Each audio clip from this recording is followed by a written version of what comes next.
வணக்கம் மக்களே, இது உங்கள் சேனல் XMR அஃபீஷியல்.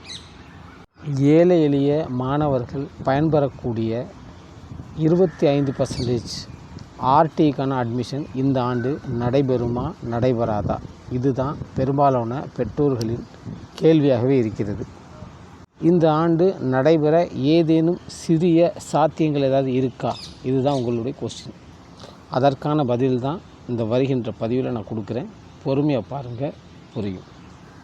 மக்களை உங்கள் அனைவருக்கும் தெரியும், இந்த ஆண்டு நமக்கு நிதி கிடைக்கவில்லை என்பது எல்லாத்துக்கும் தெரிஞ்ச ஒரு விஷயந்தான்.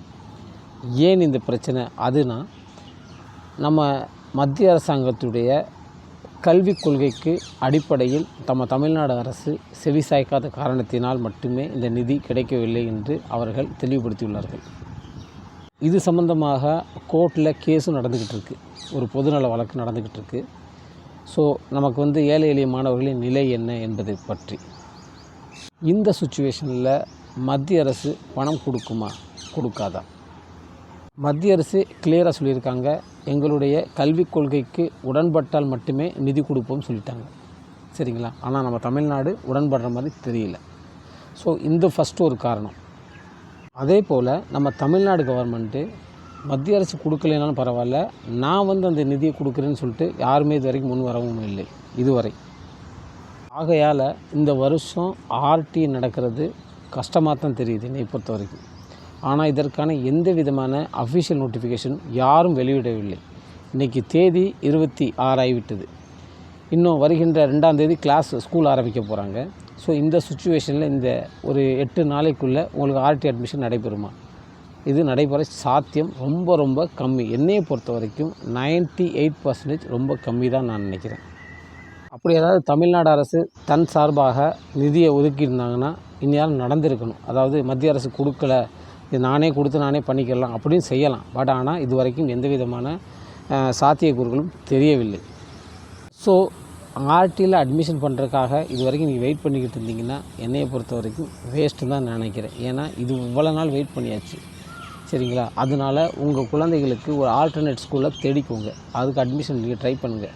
அப்படி ஏதாவது மாற்றங்கள் ஏதாவது வந்துச்சுன்னா நீங்கள் மறுபடியும் ஆர்டியில் அட்மிஷன் பண்ணிக்கோங்க. ஏன்னா அப்படி வர்ற மாதிரி சான்ஸ் எதுவுமே தென்படவே இல்லை. ஏன்னா எந்த ஒரு அஃபிஷியல் நோட்டிஃபிகேஷனாக இருந்தாலும் சரி, எந்த ஒரு பத்திரிகையாக இருந்தாலும் சரி, இது வரைக்கும் எந்த வித அனௌன்ஸ்மெண்ட்டே பண்ணவே இல்லை. ஸோ இந்த மாதிரி சுச்சுவேஷனில் நம்ம இருக்கிறோம்.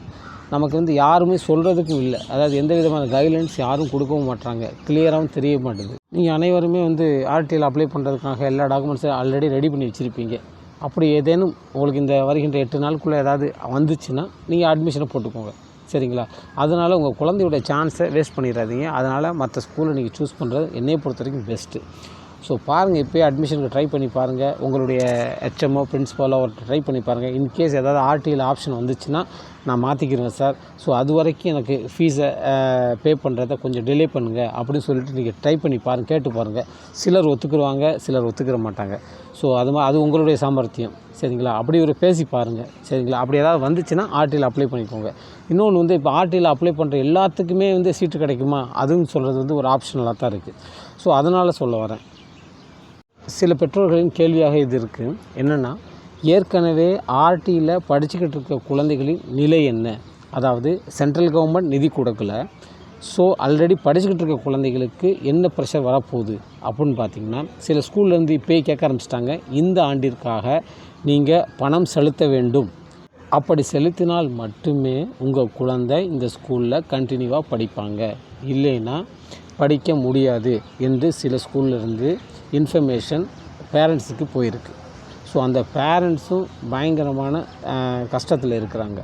ஸோ நம்ம ஆர்டியில் சேர்த்துட்டோம் அப்படிங்கிற ஒரு எண்ணத்தில் இருந்தவங்க கூட இன்றைக்கி அந்த அமௌண்ட்டை எப்படி கட்ட போகிறோம் என்ற ஒரு கவலைக்கு இடமான ஒரு சூழ்நிலையில் இருக்கிறாங்க.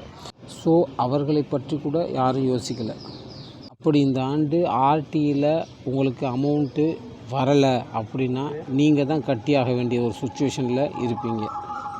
கரண்ட்டு சுச்சுவேஷன் என்னென்னா, மத்திய அரசாங்கம், மாநில அரசு, நம்ம தமிழ்நாடு அரசு கல்விக் கொள்கையை ஏற்காத காரணத்தினால் மட்டுமே அதன் நிதியை ஒதுக்கலைன்னு சொல்லிட்டாங்க. சரிங்களா? அவங்க எப்போ வரைக்கும் கல்விக் கொள்கையை ஏற்றுக்கொள்ளாமல் இருக்காங்களோ அது வரைக்கும் நாங்கள் நிதி கொடுக்க மாட்டோம் என்று சொல்லியிருக்காங்க. தகவல் வந்திருக்கு. ஸோ அந்த இதில் ஏதாவது மாற்றுதல் அடைந்தால் உங்களுக்கு நிதி வர சான்சஸ் உண்டு. அப்படி நிதி வந்தாலும் இந்த வருஷம் ஆர்டி நடக்குமா என்பது ஒரு கேள்விக்குறி தான். ஏன்னா டேட் முடிய போகுது, உங்களுக்கு 2ஆம் தேதி ஸ்கூல் ஆரம்பிக்க போகிறாங்க. ஸோ இந்த கண்டிஷனில் உங்களுக்கு நடைபெறுமா நடைபெறாதா என்பது கேள்விக்கிடம் தான். ஸோ அதனால் என்னை பொறுத்த வரைக்கும் நீங்கள் ஆல்டர்னேட் ஸ்கூலில் தேடிக்கோங்க, சரிங்களா? அப்படி ஏதாவது வந்துச்சுன்னா நீங்கள் வச்சுருக்க டாக்குமெண்ட்ஸை வச்சு உங்கள் குழந்தைகளுக்கு அட்மிஷனை செய்து கொள்ளுங்கள் அச்சமயத்து. ஸோ அது வரைக்கும் நீங்கள் வெயிட் பண்ணுறீங்கன்னா வெயிட் பண்ணலாம், சரிங்களா? ஏன்னா அட்மிஷன் நடைபெறுமா நடைபெறாதா என்பதற்காக விடை இன்னும் எந்த விதமான அதிகாரப்பூர்வமான அறிவிப்பும் இதுவரை கவர்மெண்ட் சைட்லேருந்து கிடைக்கப் பெறவில்லை இதுவரை. அப்படி ஏதாவது அனௌன்ஸ் வந்துச்சுன்னா நான் உங்களுக்கு தெரியப்படுத்துகிறேன். ஓகே மக்களே, இது போன்ற பல தகவலுக்கு என்னுடன் தொடர்ந்து பயணிங்கள். மீண்டும் சந்திப்போம் அடுத்த ஒரு பதிவில். அதுவரை உங்களிடமிருந்து விடைபெறுவது அமர்நாத். நன்றி, வணக்கம்.